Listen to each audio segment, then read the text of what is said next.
Sejam muito bem-vindos mais uma vez ao canal Escola da Vida Maior. Meu nome é Sidney Cabral e nós estamos aqui para um novo encontro sobre obsessão e desobsessão. Este nosso encontro em formato de aulas tem como objetivo, para algumas pessoas, o relembrar de alguns conceitos basilares dessa tarefa tão bonita, eivada de pedagogia do amor, que é a desobsessão. Estamos dando uma ênfase especial para aqueles que são apaixonados pela dialogação ou diálogo com os espíritos. Salvo engano, este é o nosso encontro de número 19, sim, de número 19, portanto estamos prestes a atingir a nossa 20ª aula e já falamos sobre bastantes coisas relacionadas a esta atividade. Nós já mencionamos também alguns dos perfis dos nossos companheiros desencarnados que aportam na casa espírita para serem consolados. Sim, aqueles espíritos que não sabem da sua situação atual, que desconhecem a vida integral ou a imortalidade e passam pelo portal chamado de passamento ou desencarne com a consciência embotada,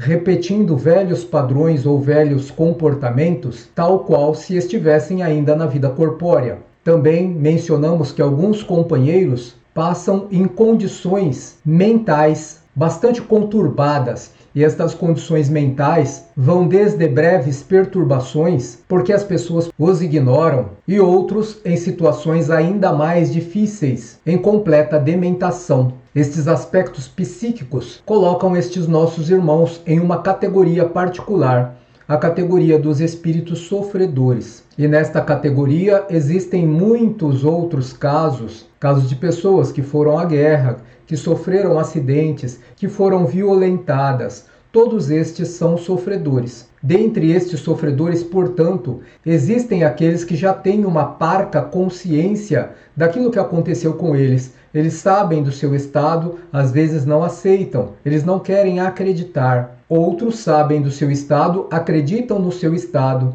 e tanto um quanto o outro pode se acostar ao encarnado, ou por divertimento, ou para realizar alguma cobrança, diferente dos demais, dos primeiros que nós mencionamos, que se acostam às vezes instintivamente para buscar as mesmas sensações dantes, do calor do corpo, das energias vitalizantes, dos prazeres do cigarro, do sexo, do álcool, ou simplesmente da alimentação robusta, grosseira da matéria. Todas essas sensações eles só poderão conquistar através do contato com o encarnado. E já dissemos, deixamos bastante claro que este contato é bastante vergastante, sobretudo para aquele companheiro encarnado que não tem uma boa consciência sobre a vida espiritual ou a vida moral, que é a mesma coisa, e acaba servindo de receptáculo, entre aspas, para que este nosso companheiro permaneça jungido ao seu campo vibratório, transmitindo-lhe assim as impressões de enfermidade ao mesmo passo que se beneficia da vitalidade do encarnado. Vulgarmente são chamados esses companheiros, no meio espiritualista, de encostos. Mas nós mencionamos aqueles que já têm uma parca consciência e que se arrogam cobradores dos encarnados. E dissemos também que alguns nem são cobradores, não têm débito nenhum, ou nunca tiveram qualquer vinculação com aquele encarnado, mas estão, da mesma forma, se arrogando cobradores para justificarem a sua presença junto àquele outros, em prejuízo do curso natural daquele que ainda está vinculado à matéria. Hoje, portanto, nós vamos mencionar alguns aspectos que são muito comuns de serem encontrados em reuniões de desobsessão, que são espíritos que pela fala nós imaginamos serem vingadores ou cobradores, mas simplesmente eles estão consorciados entre si em um empreendimento voltado à prática do mal. Falaremos sobre os pactos. Frequentemente nós ouvimos no início da dialogação com os espíritos, companheiros que não são necessariamente endurecidos, mas se fazem parecer endurecidos, pois endurecidos são os verdadeiros cobradores, como Fredegund, que nós mencionamos em outro encontro, pois que tiveram vinculação direta com o obsediado e permanecem arraigados no empreendimento de fazê-los sofrer. E nos parece, pela experiência que tivemos, que estes companheiros tomam para si a roupagem psicológica de verdadeiros cobradores, de vingadores, dissimulando o seu real propósito. E quando nós avançamos um pouco mais, perguntando e reperguntando de forma didática,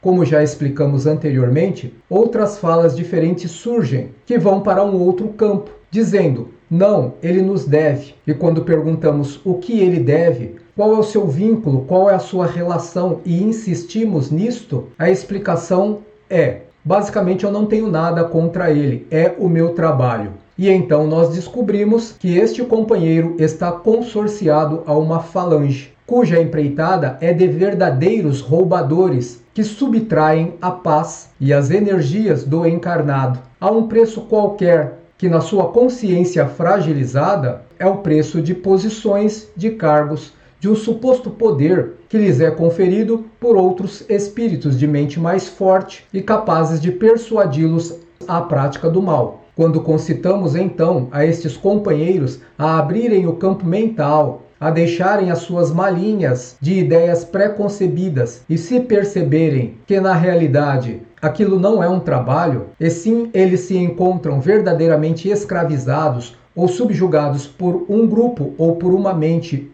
ainda mais forte que a deles, ainda assim eles não aceitam de início esta consideração. E quando a luz da razão vem se tornando mais forte e mais evidente, uma das últimas frases que costumam dizer é que eles não podem se libertar, senão serão penalizados. E ou que eles têm um pacto, ou mesmo o encarnado é quem tem um pacto com as suas lideranças. E a questão do pacto, como nós a concebemos, é algo de inexistente, porque nós concebemos sem análise escorreita da etimologia do termo pacto, que pacto é uma mera combinação, um acordo que poderá ser rompido a qualquer momento. Nas tradições e nas culturas, imaginamos que essa libertação nunca é possível. Vinculamos a nossa ideia ao mítico conceito daquele que vendeu a alma ao diabo, que recebe tudo o que quer, usufruirá de todos os prazeres mundanos, mas no momento do desencarne será um mero servidor eterno daquele a quem ele elegeu o seu senhor. Ora, pactos nós fazemos a todo instante. O pacto nada mais é do que um contrato de prestação de serviço. Nós temos, por exemplo,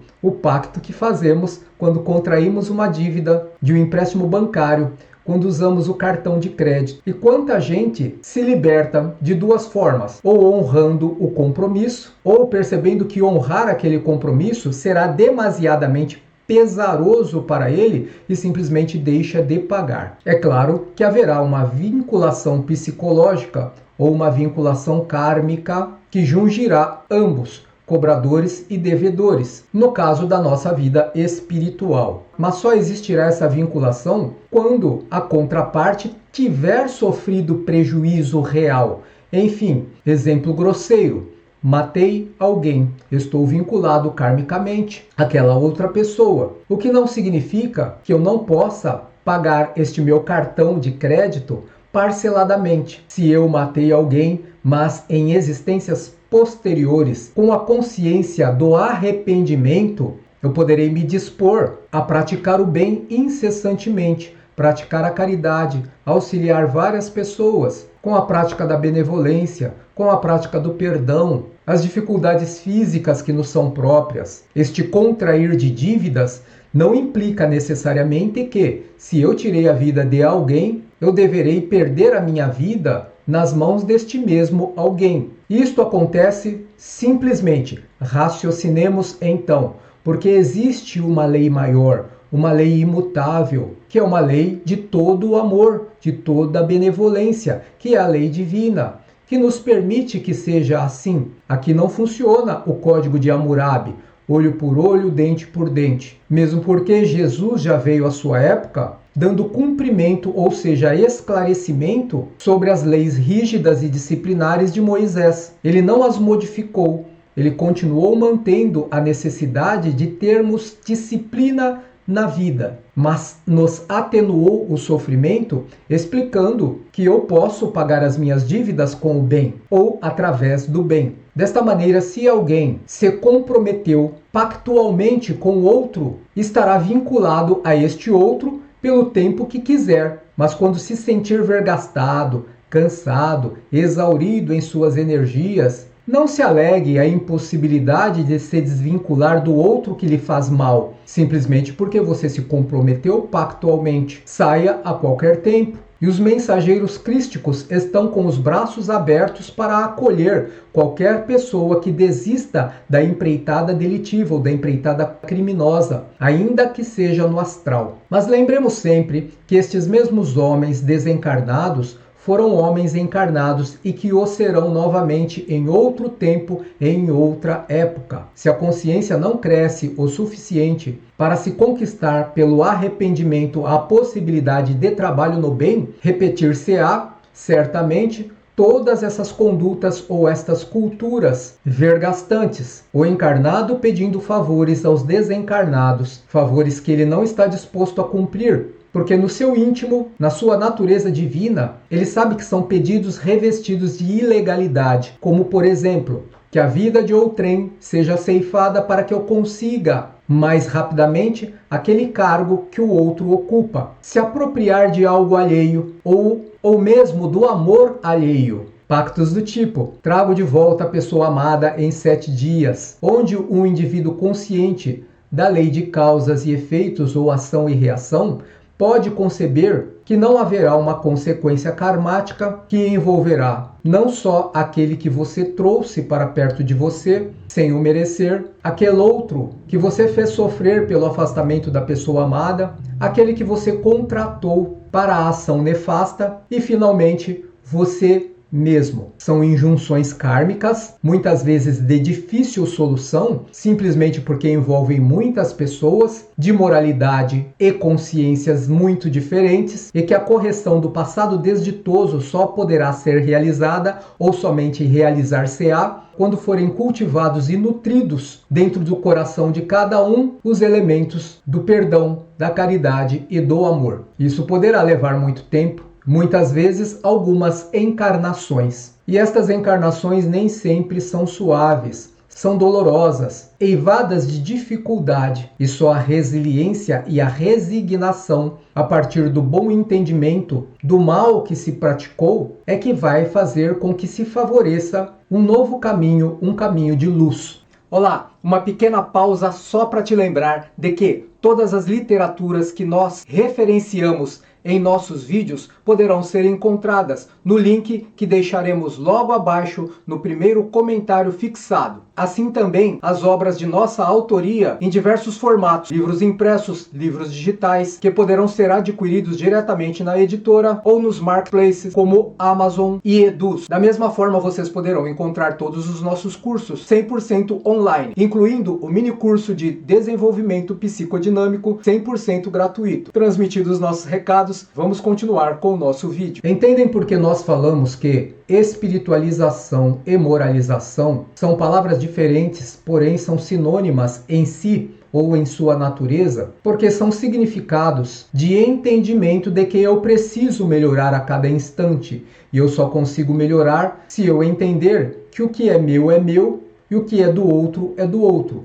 que as coisas são conquistadas por mérito, e o mérito é fruto do trabalho, e o trabalho só é considerado trabalho quando ele é exercido nas diretrizes do bem, para o bem e pelo bem. Assim, para o dialogador, que conseguiu compreender o que nós quisemos passar neste instante, basta não se impactar com a palavra pacto e já propor que aquilo que foi acordado no passado pertence ao passado e o futuro é sinônimo de renovação e de mudança. Consiga passar isto ao comunicante e será o primeiro ponto de partida para ele começar as suas reflexões e as resistências que serão naturais do tipo: ah, mas eu não posso me afastar, senão serei castigado. Ofereça a ele os recursos que nós já dissemos. A proteção e o amparo estão à sua disposição para você lhes apresentar aquele nosso companheiro comunicante, que para obter esse resguardo bastará se predispor a uma mudança, seguir as orientações que nós passamos, bem como aquelas que futuramente serão passadas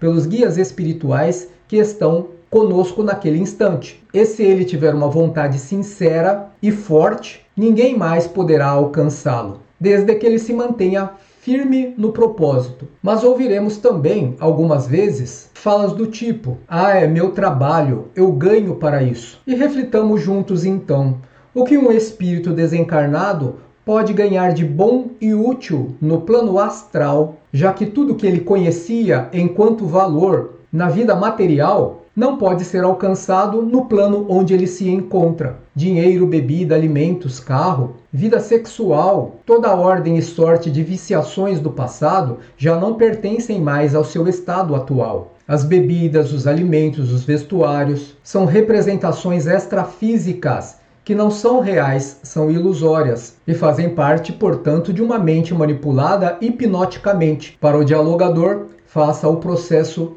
reverso, a desarticulação dos padrões de memória condicionadas através da indução mental, que é uma engenharia reversa da hipnose que ele sofreu, que pode ser a auto-hipnose ou uma indução mental de uma mente mais poderosa. E mostre a ele o que realmente ele tem em suas mãos. Um amontoado energético de baixíssima qualidade vibratória, portanto denso, viscoso e fétido. Isso por si só, em muitos casos, já resolve o monoideísmo presente naquele companheiro desencarnado. E ele se vê envergonhado porque se sente manipulado, enganado e feito bobo, crédulo, passivamente aceitou a escravidão. Quando em qualquer um dos casos, aquele que simplesmente resistia à desistência da prática obsessiva porque tinha medo, se sentia inseguro, ou aquele outro que se achava muito esperto porque estava trabalhando e abastecendo seus prazeres, quando ambos perceberem que o custo-benefício de suas práticas era de ordem sacrificial, o diálogo já estará quase no final. Repetindo, bastará que nós ofereçamos o apoio ou auxílio necessário, já que conseguimos quebrar o monoideísmo,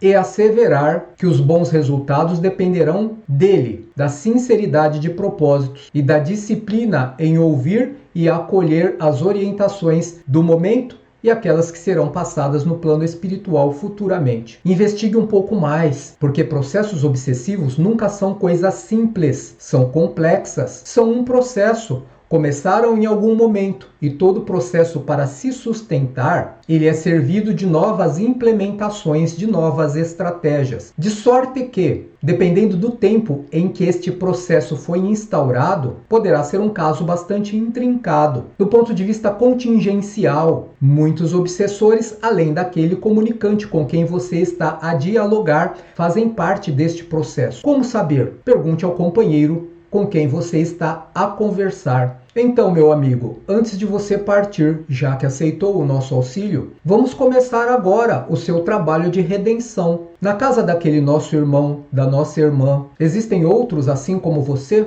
Certamente a resposta será sim. Ofereça então a companhia de um dos mentores para com ele irem até a casa, a residência do consulente, se mostrar como se encontra agora, quais são os benefícios, as novas roupas, a nova aparência, a feição de saúde e de felicidade, para convencer aqueles outros também, para que eles possam entender que receberão, se quiserem, a mesma atenção e assim poderem caminhar todos juntos de uma vez. Pergunte a ele também se de tudo aquilo que ele trazia consigo em energia, em material, ficou algo na casa do consulente e peça para ele recolher e trazer quando voltar, para que na Câmara os espíritos especialistas possam desmanchar todo aquele processo vibratório energético, diluindo aquelas energias densas através dos elementos da natureza. A rigor, existem espíritos especialíssimos nestas práticas,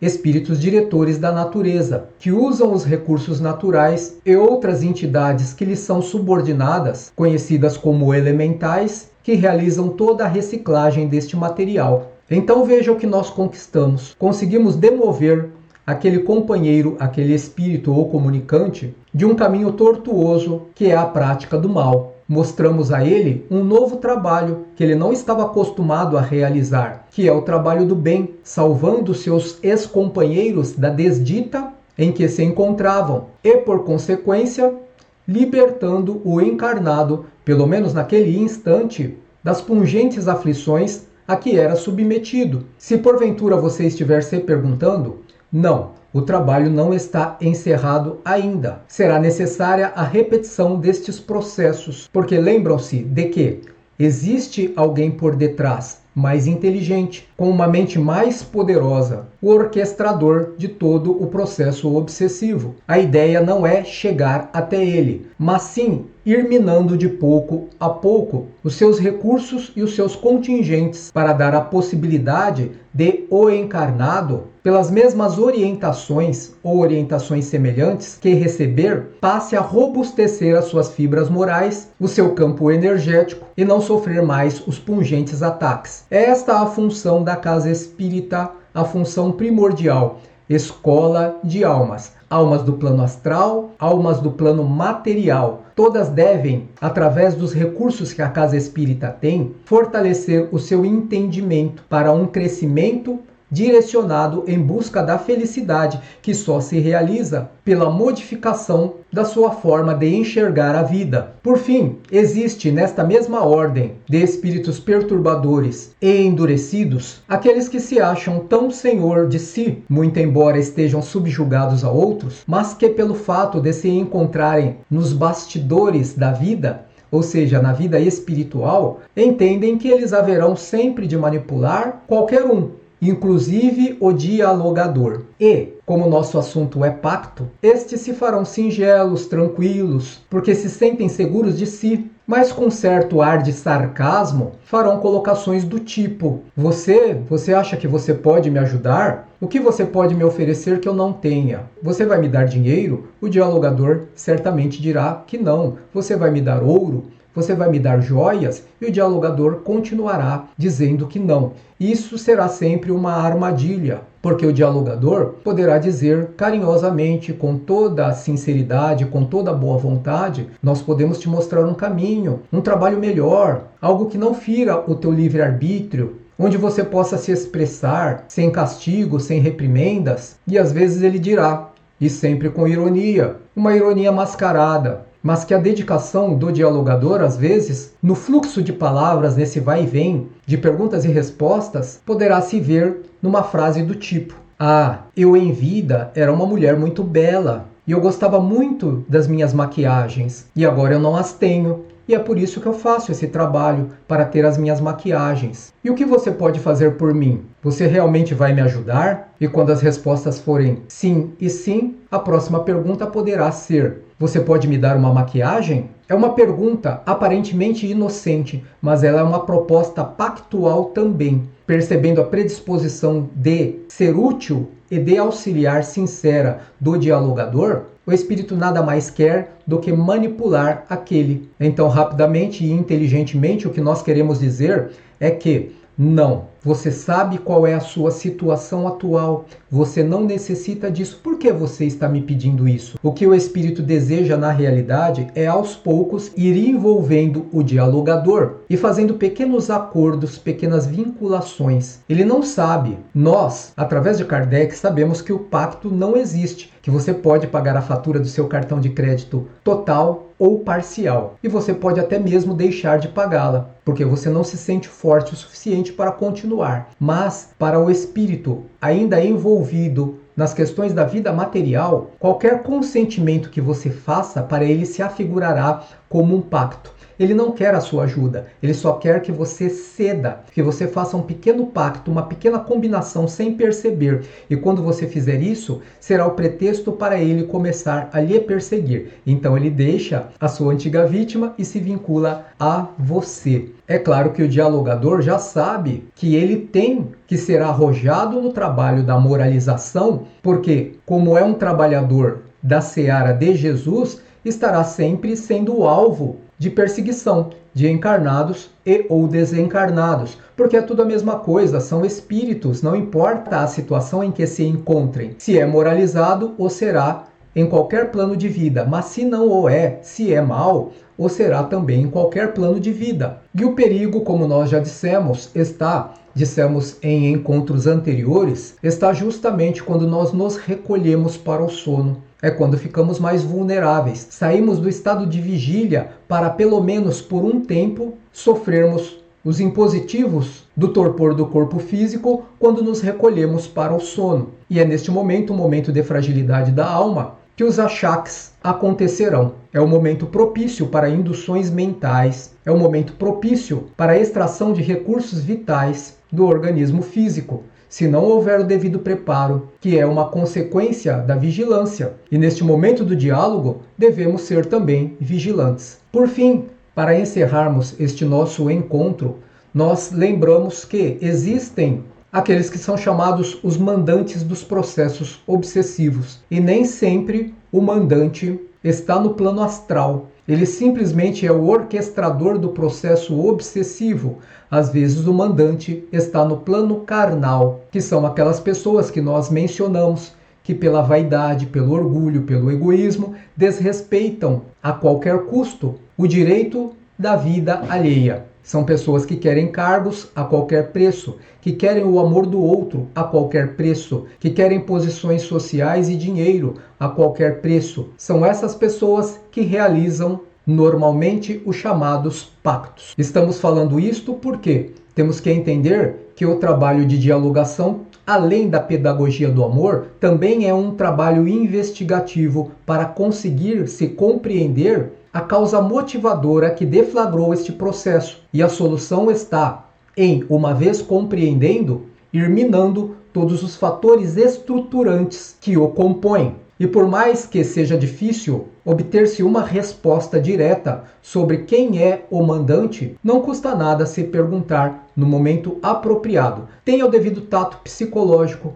para entender quando é chegado este momento e, percebendo a chegada, faça assim esta pergunta, porque será sempre interessante se saber se o mandante está encarnado ou desencarnado. Eu espero que este nosso encontro tenha sido útil. Eu sempre tenho certeza que alguma utilidade aquilo que nós falamos tem. Então eu fico feliz de tê-los conosco, agradeço a audiência, tenha uma boa vida. Até a próxima.